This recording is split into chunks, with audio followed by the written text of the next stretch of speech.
Focus. I'm Barb Nadeau, and in our show today we're going to have two educators from the Kendall County Forest Preserve District to tell us about their fall programs. We'll also meet two ladies from the North Aurora Mothers Club who are going to talk about making a difference in their community. I think it's going to be a great show. Whatever we deny or embrace, for worse or for better. Underneath everything we are all people. And when we reach out a hand to one, we can influence the condition of all. That's what it means to live united. Our first guest today is Emily Dombrowski. She's an environmental educational coordinator for the Kendall County Forest Preserve District, and thanks so much for being here. Yeah, of course. This is an exciting time because the colors are just starting to pop. You know, the grain is all golden in the fields, and pretty soon the trees are going to follow suit, and it's going to be amazing. And I know you have a lot of things coming up in this next month of October, throughout the entire month, that you're going to be celebrating the fall. Yes, we do. You're starting on the 3rd, October 3rd, with a family paddle. Tell us about that. Yeah, of course. So our family paddle will take place on the Fox River. We will leave from Yorkville and we will paddle down the river and end at Silver Springs State Park. We will have two educators going on it, and we'll enjoy the colors and also the animals and wildlife that you see along the river.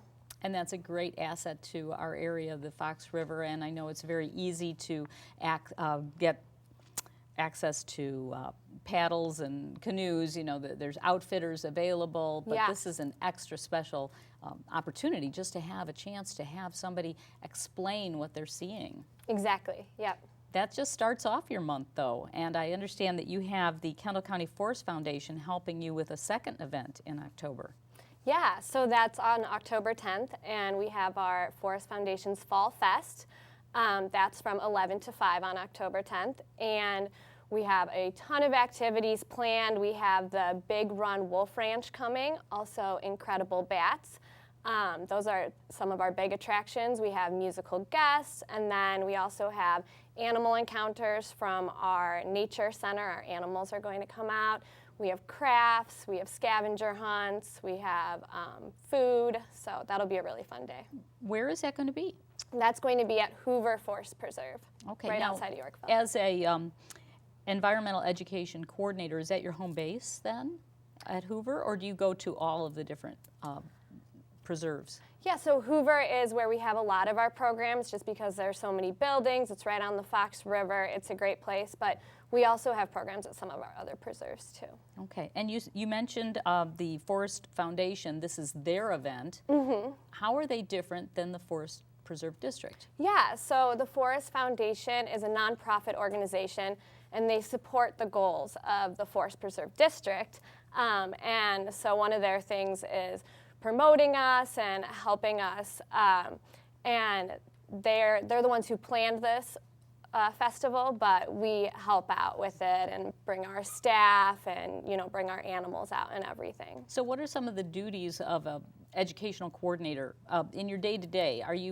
You're actually planning programs, or are you actually teaching? Yeah, so something that I love about being the education coordinator is that every day is different. So I'm not in the office every day and I'm not outside every day. It's a mixture of both. So I will plan programs, and then I'm also out doing school programs. Okay, and we don't want to forget the fall color hike and pumpkin program at the end of the month, and that's really when the colors are going to peak. Yes, so that's planned on October 24th, and that will be at Hoover Forest Preserve. The colors should be awesome, so we're going to take a hike, and then when we get back, we're going to decorate pumpkins to get in the Halloween spirit. Before we let you go, I want to ask you about the Laws of Nature Center and Museum, and that's right in the heart of Yorkville. Yeah, so that's right in downtown Yorkville at the old historic courthouse.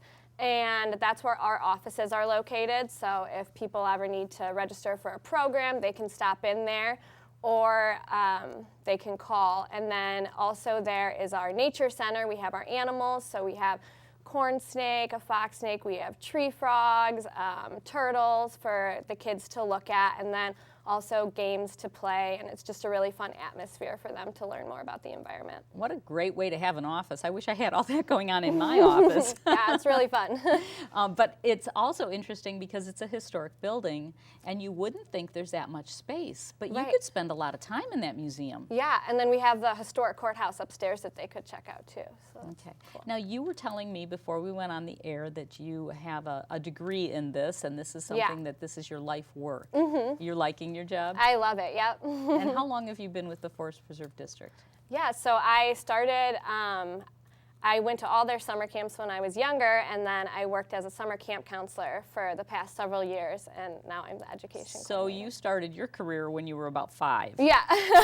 But that's really nice because you really have a feel for the open space in Kendall County, Yeah. and you know it well, and you really understand what it takes. And so when you're looking at some of the younger people that are helping you, I'm sure that you are just a great role model for them, and you know what they're going through, their nervousness about being a little counselor for a summer camp when Yeah. they're youth, but you can really relate to that. Yeah. So, well, it's wonderful that you have come back and, you know, are giving this back to your county. I know we have maybe a couple more minutes that we can talk. Yeah. Tell us about the different areas that you have in the Forest Preserve District. How many different preserves are there in Kendall County? I'm More, actually probably not more sure. than you can count. Yeah. You know what? I was thinking that there are some that are really still underdeveloped. So you have a lot of potential, but you've got some really beautiful places. Yes, and that's, we have maps available at the courthouse that they can come and pick up and check out, because we have our most popular ones, but then also it's really great to check out ones that maybe are kind of off the beaten path. Okay, and I'm glad you mentioned the maps. That is a great location to stop right there on Madison Street in Yorkville, the old historic courthouse, where you can start with the Nature Museum and then start your tour. You're really going to be glad you did. I have to say goodbye to you, but I think we have a chance to talk with Elise Worthel, Yeah. and we'll be right back with her right after this.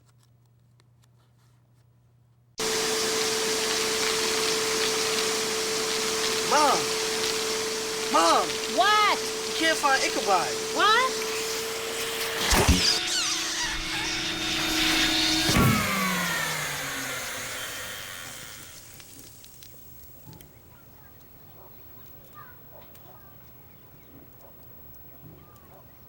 You don't have to be perfect to be a perfect parent. There are thousands of teens in foster care who would love to put up with you. It begins innocently enough. You don't return a phone call. You break a date at the last minute. But in fact, it's the beginning of a pattern. And soon, your friend with mental illness realizes you're avoiding them. But what if you knew that your friendship was the key to their recovery? Would you still lock them out of your life?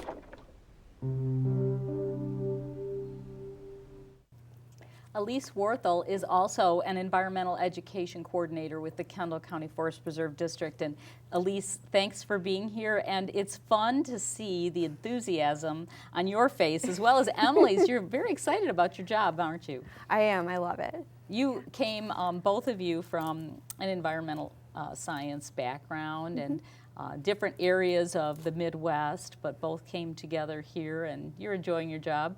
Yes, I do.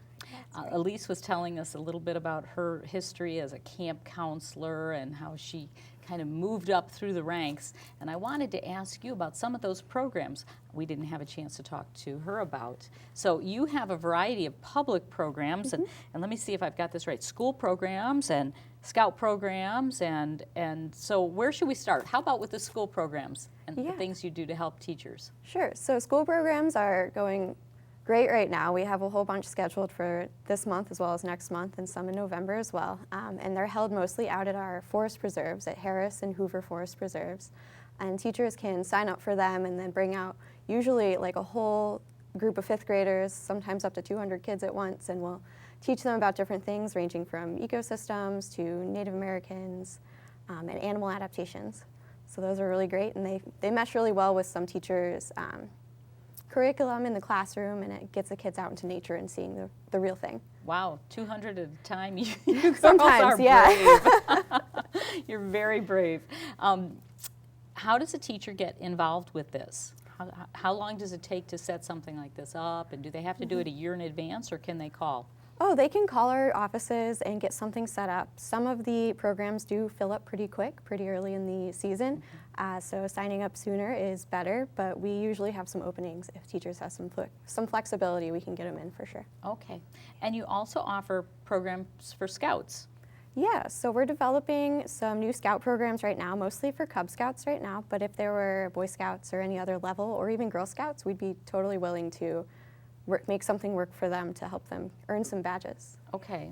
So that's a big age range, like 8 to 18. Yeah. So you will set it up for the different ages depending on who's going to be your audience. You'll have a different, I guess, focus or level of intensity. Yeah, so we'll customize it to whatever age range. We have had Eagle Scouts that we've worked with out at Hoover that do some of their Eagle Scout projects there, all the way down through Cub Scouts, and we'll do some more simpler projects with them. We make birdhouses, we go on hikes, and they earn badges towards eventually getting to that Eagle Scout.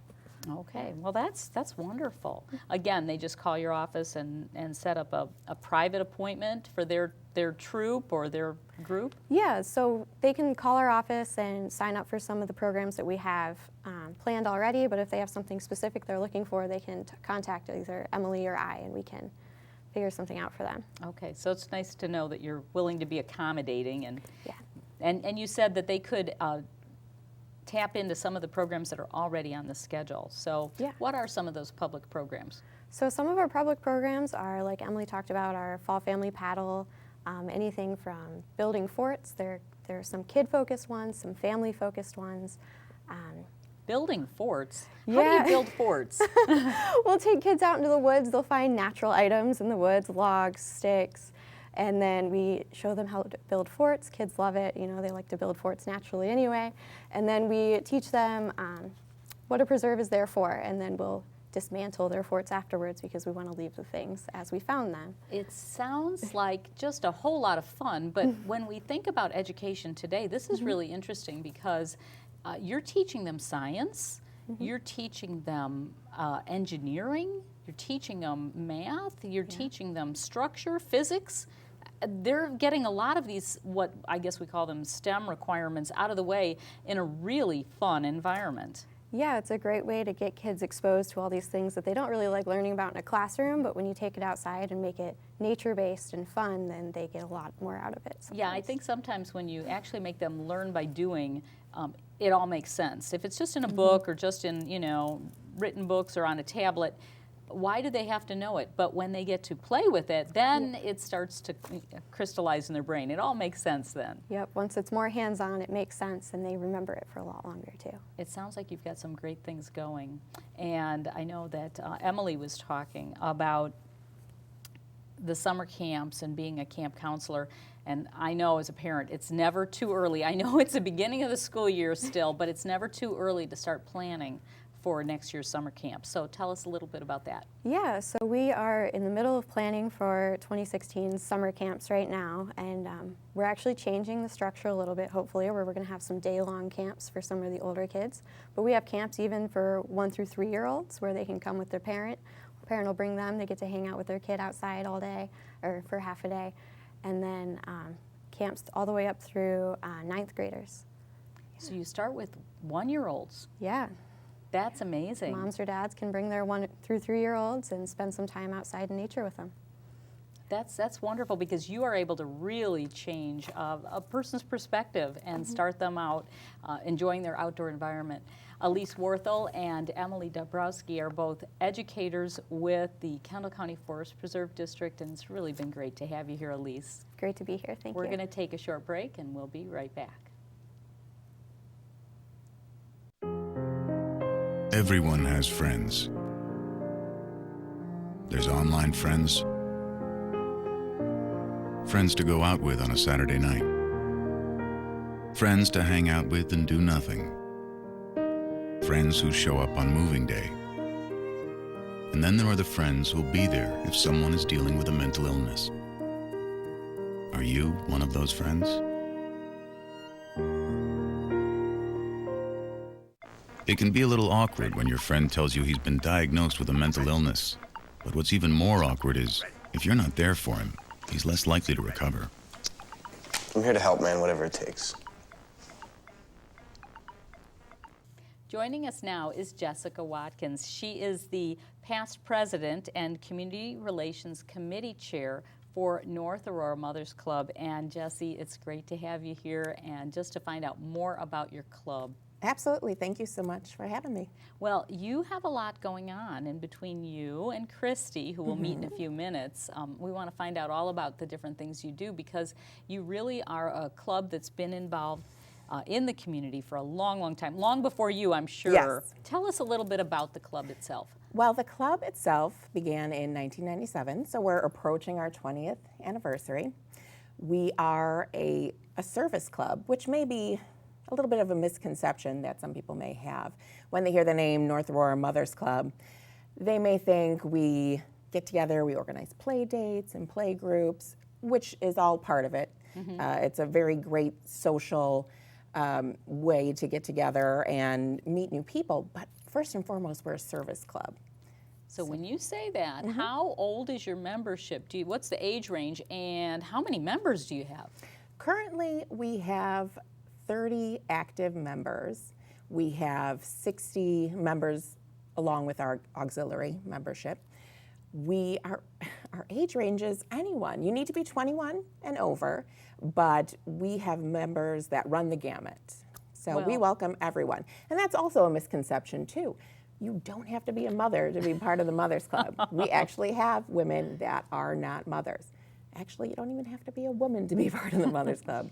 You could be a father, you could be a man. 21 and over, come join us. Well, that's fantastic, and you must be doing something right to have a club with that size, to have 60 or more members in total, but 30 active. That's great. That's a great group, I bet. Oh, it is. We appreciate members who come in that are looking for the opportunity to help the community, because that's what we do. You told me community outreach Absolutely. is number one for you. Absolutely. We enjoy working with the Village of North Aurora, our community members, other service clubs. We are very active when it comes to delving in and creating things for our community. Our unofficial motto is putting unity in the community, so we try to approach things that way. One of your events is your community dinner. So what does that mean, community dinner?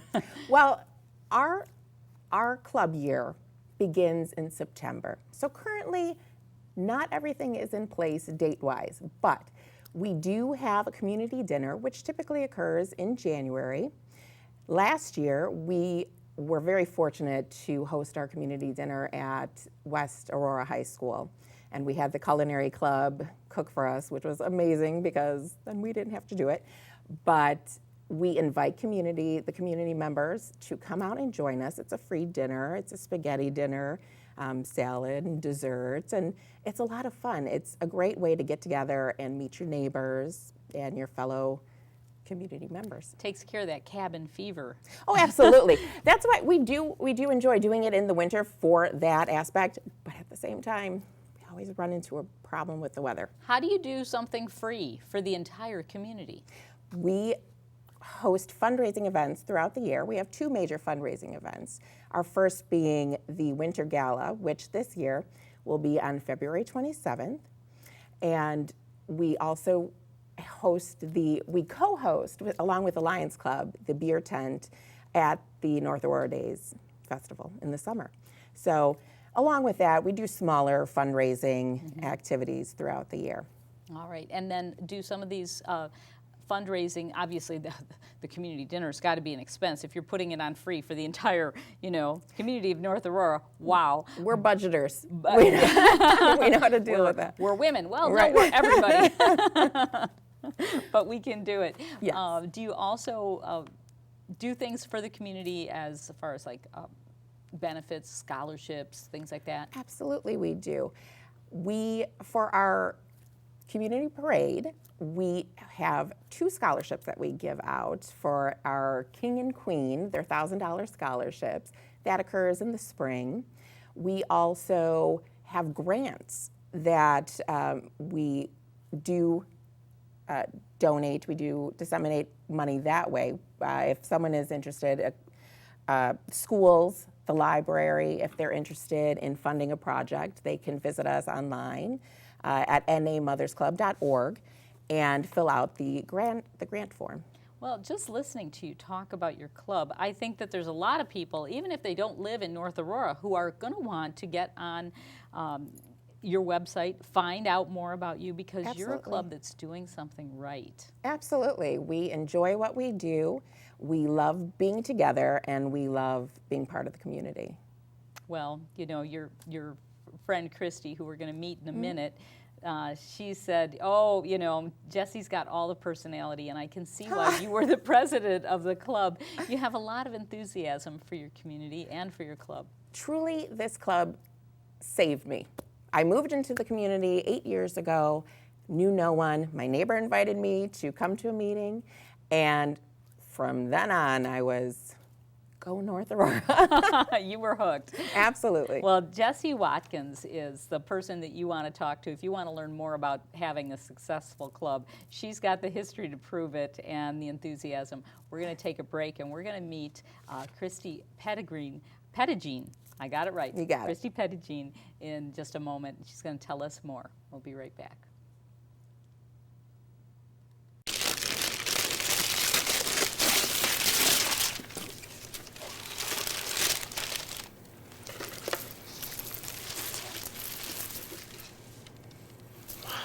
I remember how much you said you liked wine.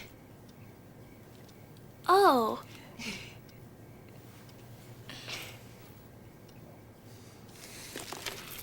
You don't have to be perfect to be a perfect parent. There are thousands of teens in foster care who would love to put up with you.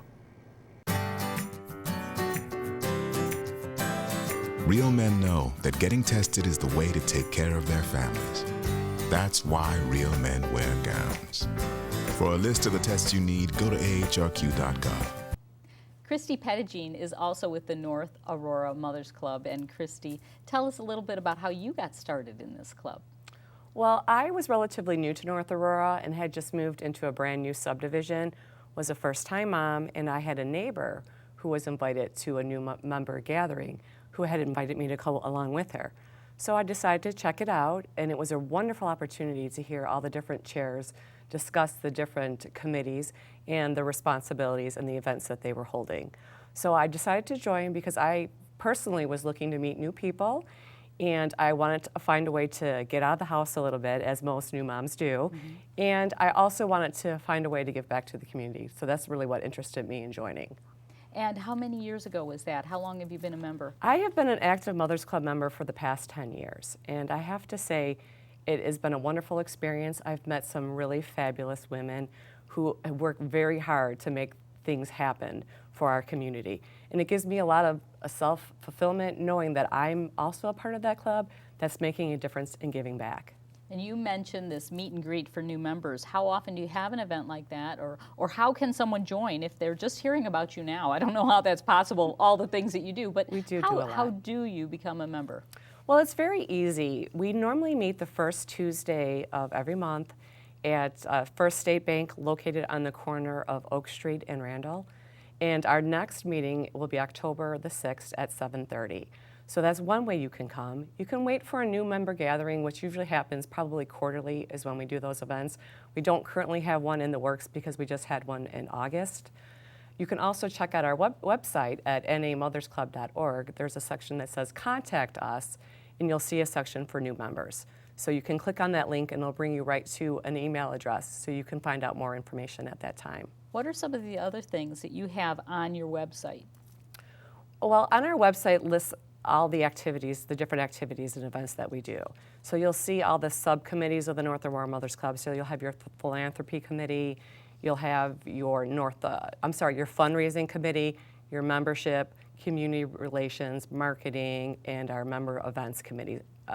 So you'll be able to actually click on each one of those links and find out specifically what those different subcommittees do for the Mothers Club. Well, Jessie was telling me that you have a very active membership, and it sounds like you're giving everybody something to do, Yes. which is one of the ways to have a successful club. Correct. That's fantastic. Now, I know there's some very important programs that we want to talk about. One is your community parade, and another is Operation Christmas. So can you tell us a little bit more about both of those? Certainly. I'll start with Operation Christmas since that's happening first.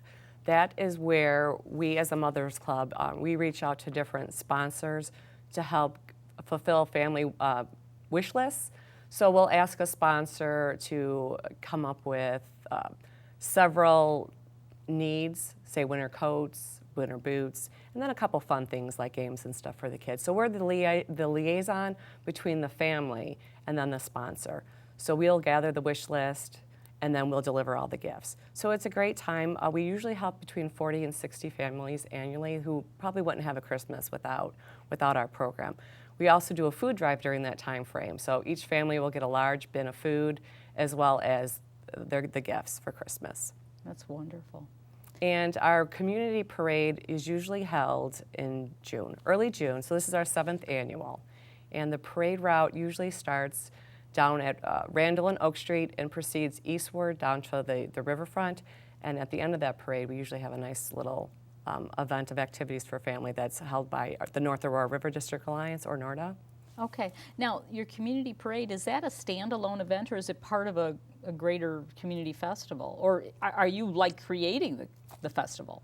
We actually organize the festival from start to finish. So it is solely on the North Aurora Mothers Club, but it is our way of giving back to the community. So we do get a lot of sponsorships so that we can have some entertainment. We've had in the past Jessie White tumblers. We've had the West Aurora Marching Band. We've had Shriners before in the parade, the Kane County Mounted Rangers. So when we get the sponsorship, that helps to fund those activities. But then we have a bunch of parade participants that can vary from different clubs like dance organizations, karate. We have people from Messenger Public Library, the Lions, so we have floats and all that type of stuff as well. That's amazing. You're the ladies that know how to get it done, because that is a fantastic lineup of entertainment, and what a wonderful thing you're doing for the community.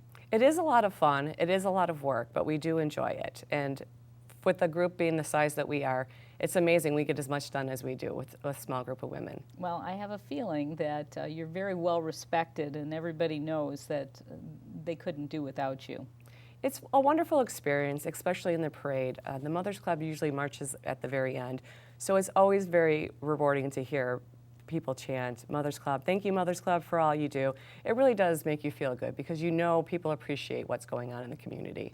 Well, I think that's what it's all about, and that's why we're doing this show, Fox Valley in Focus. That's why Fox Valley Television is here, is to promote community. And you have really, as a club, as an organization, come up with some great ways to do it, and you continue to work for years and years and years. You can see why there's so much devotion, and loyalty to this club in the membership. Definitely. I just have to compliment you. I've got to find the date for the community parade and put it on my calendar. Once again, that's on your website. Yes, that will be on the website, and it usually is. We've been trying to be consistent with the first Sunday in June, but it is not confirmed yet at this time. Okay, so keep a lookout and check that website and try to learn more about this club. These ladies, no matter where you live, they have figured it out, and it's just really been a joy to meet both of you. Definitely check out our website pretty regularly because that's where all our important dates and events will be. Okay, Christie Pettigene, our guest on Fox Valley in Focus. I'm Barb Nadeau for Fox Valley Television. Thanks for being with us. Thank you, sir.